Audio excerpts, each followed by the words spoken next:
सभी को नमस्कार। आज मैं फिर विद्यापति के महत्वपूर्ण पदों की श्रृंखला में वीडियो क्रमांक 4 लाया हूँ। इसमें हम विद्यापति की कुछ महत्वपूर्ण पंक्तियों को पढ़ेंगे और उनकी व्याख्या करेंगे। चलिए शुरू करते हैं आज का यह वीडियो।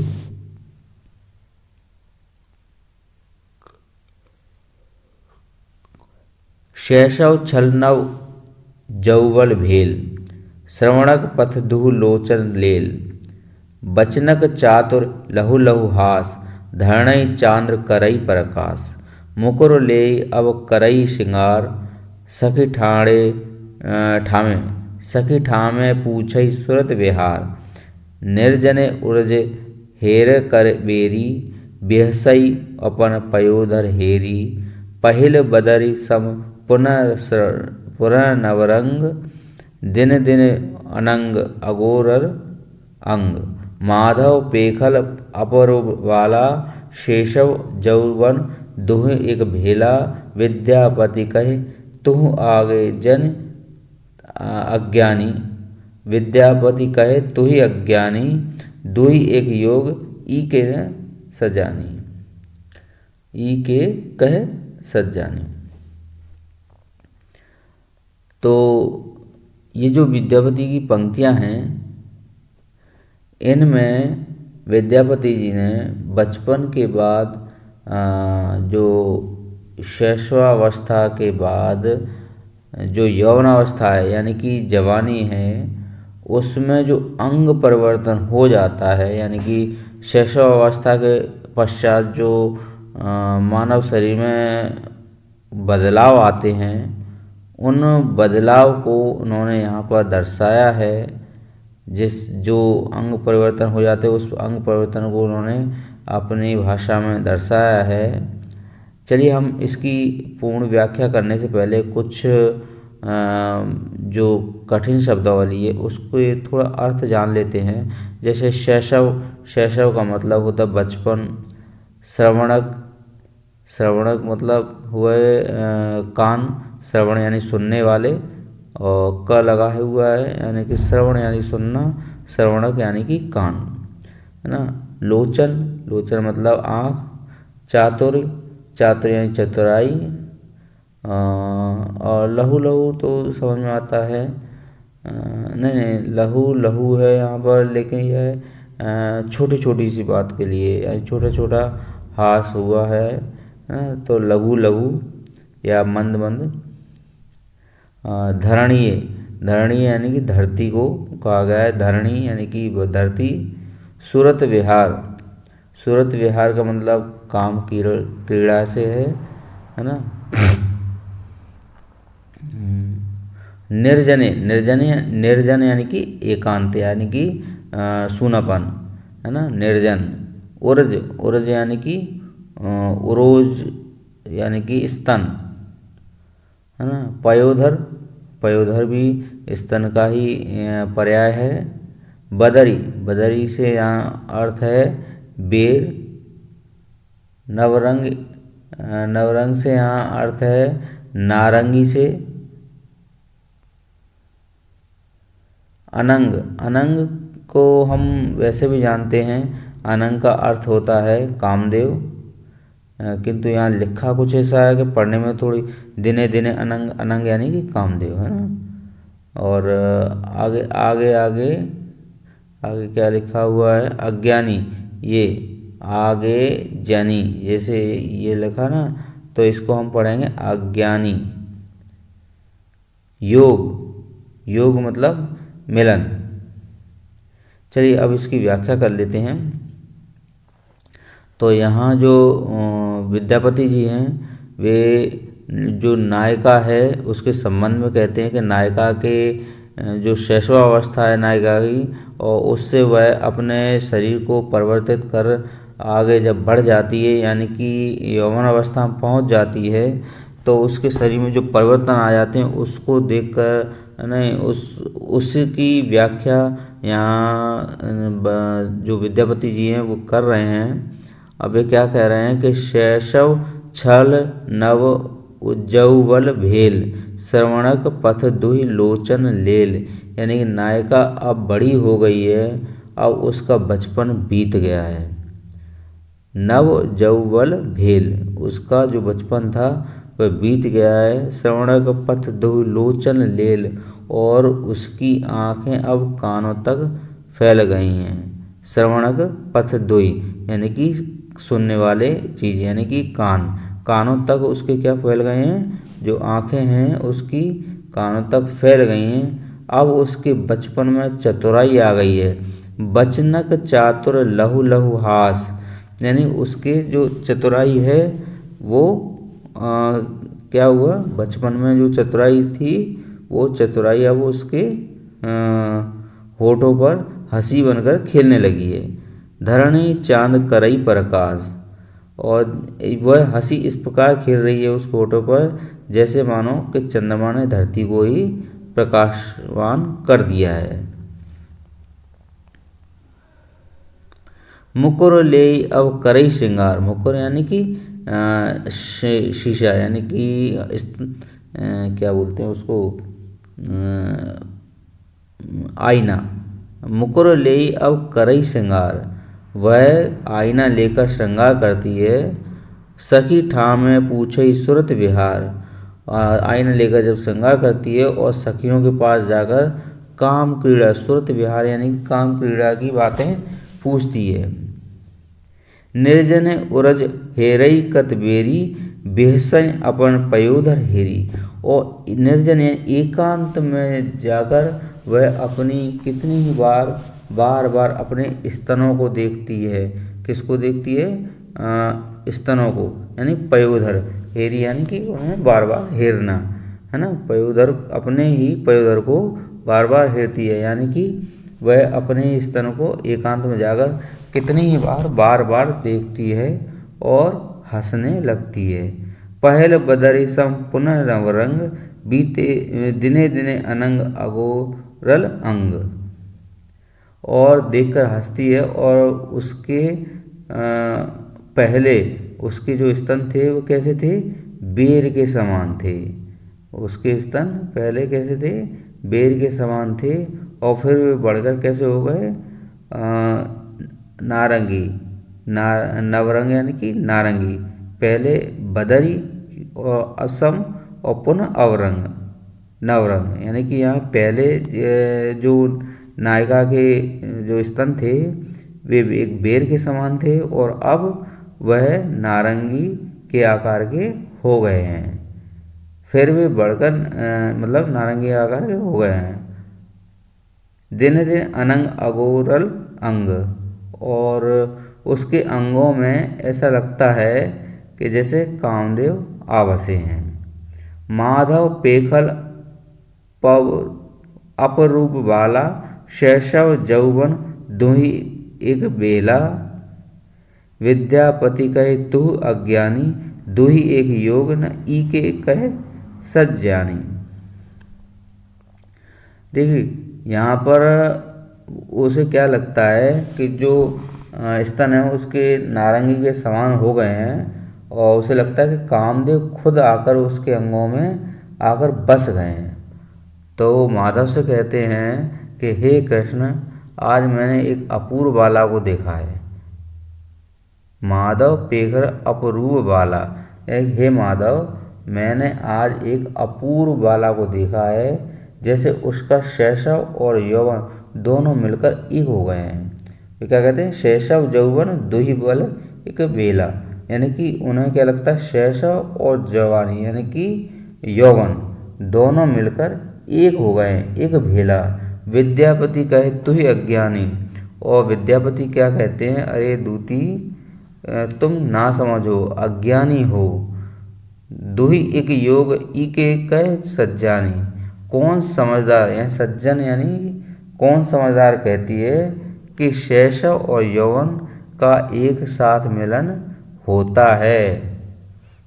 वो आगे क्या कहते हैं विद्यापति जी कि ऐसा कौन समझदार है जो ये कहता है कि शैशव और यौवन का एक साथ मिलन होता है। नहीं होता, बल्कि शैशव अवस्था में शरीर की काया कुछ और होती है और यौवन काल में शरीर की काया कुछ और हो जाती है, यानी कि उनका मेल संभव नहीं है। चलिए अब हम दूसरी पंक्तियों को भी देख लेते हैं। चलिए देखते हैं दूसरी पंक्तियाँ जो विद्यापति की ही हैं। सजनी अपरूप पेखल रामा, कनक लता अवलंबे उगल, हरणहीन हिमधामा, नयन नलिन दौ उज्जल रज्जित, भजो भयंग विलासा, चकित चकोर जोर विद बांधल, केवल काजर पाशा, गिरवर गुरु पयोधर परशित, हिम गज मोतिम हारा, काम कुंभ भरि कनक शंभु परि, ढारत सुर धन धारा, पैस पयासे पसागे, पैस पसागे याग सत यागई, सोई पाओगे बहु भागी, विद्यापति कह गोकुल नायक, गोपी जन अनुरागी। चलिए अब इनकी हम कुछ कठिन शब्दावली उसके थोड़े शब्द देख लेते हैं। जैसे यहाँ पर दिया हुआ है अपरूप, सजनी अपरूप पेखल रामा। अपरूप का अर्थ हो मतलब अपूर्व, जो पहले कभी देखा ना हो गया हो, है ना। तो अपरूप का अर्थ हुआ अपूर्व।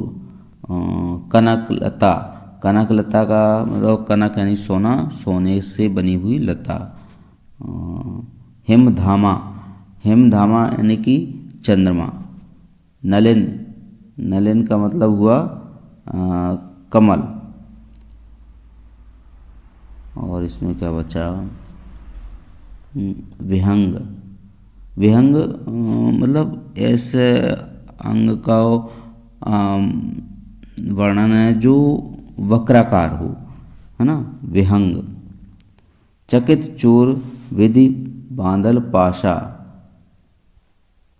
विधि यानी विधाता हो गया, और काजर पाशा यानी काली रस्सी, काजर पाशा। गिरिवर जानते हैं पर्वत, गरु, गरु, गरु का अर्थ हो गया गुरु से, है ना। बड़ा का जानते हैं उन्नत, पयोधर स्तन। गिम, गिम का यहाँ अर्थ होगा ग्रीवा अर्थात गर्दन। और कुंभ आप जानते हैं घड़े को कहते हैं। सुरधनी, सुरधनी, सुरधनी का मतलब सुर से निकलने वाली धारा, सुरधनी यानी अर्थात गंगा से यहाँ दिया गया अर्थ है।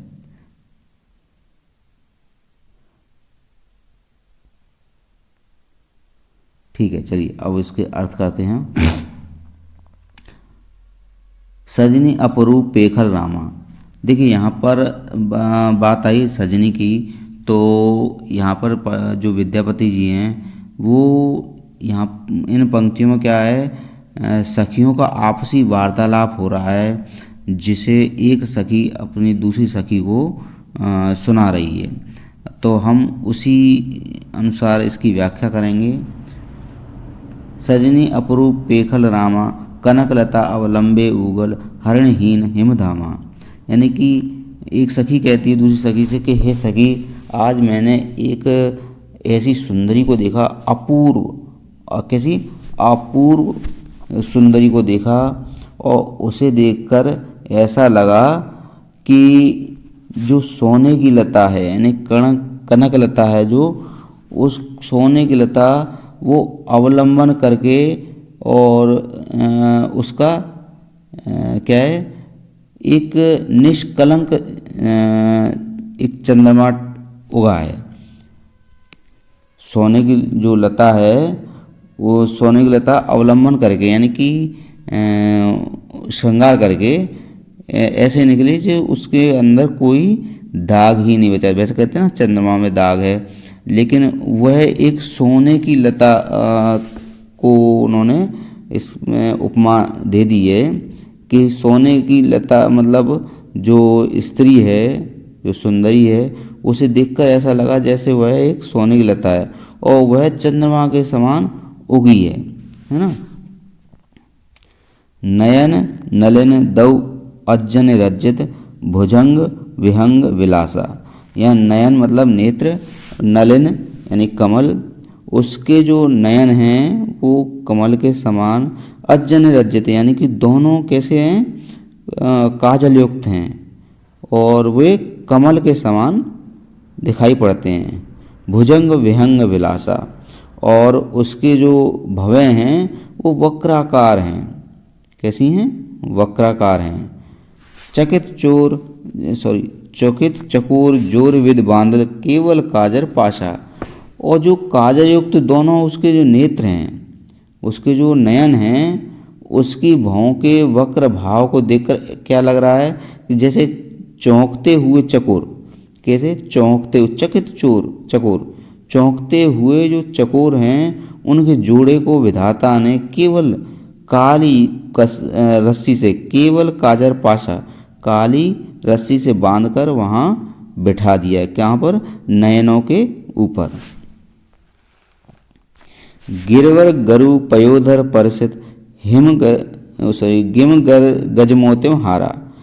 गिरवर यानी पर्वत, तो यहाँ वे क्या कहते हैं कि जो पर्वत के जैसे समान पयोधर परसित, जो गिरवर है यानी पर्वत है, पर्वत के समान जो उसके पयोधर यानी कि जो स्तन हैं उनका स्पर्श करते हुए, उनकी जो गिम यानी जो गर्दन है,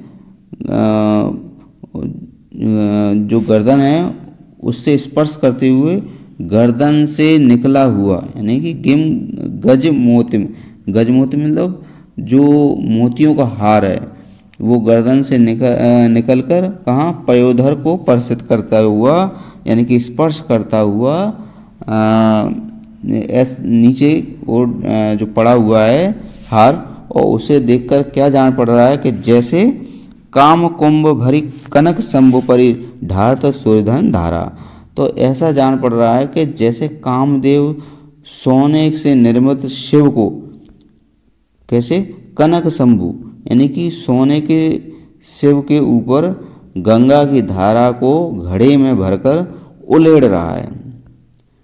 जो उनके गले में या नायिका के गले में जो गजमोतिम हार पड़ा हुआ है, उसे देखकर क्या लग रहा है कि जैसे सोने से बने हुए शंभु के ऊपर कामदेव स्वयं घड़े से जो गंगा की धार है उसे उलेड़ रहे हैं। यानी कि एक तरह के उस नायिका का जो सौंदर्य है वो उछल, नायिका का सौंदर्य बेहद बाहर निकल रहा है। एक नहीं, यानी कि इतनी सुंदरता उन्होंने दर्शाई है नायिका में कि वो जैसे कहते हैं ना अधजल गगरी, वैसे ही मतलब वह बाहर फैल रहा है, उसका तेज बाहर फैल रहा है। पेश प्यासागे याग सतयागई सोई पाओगे बहुभागी। तो आगे क्या कहते हैं जो विद्यापति जी हैं कि जो प्रयाग में पैसे पसा गए याग सत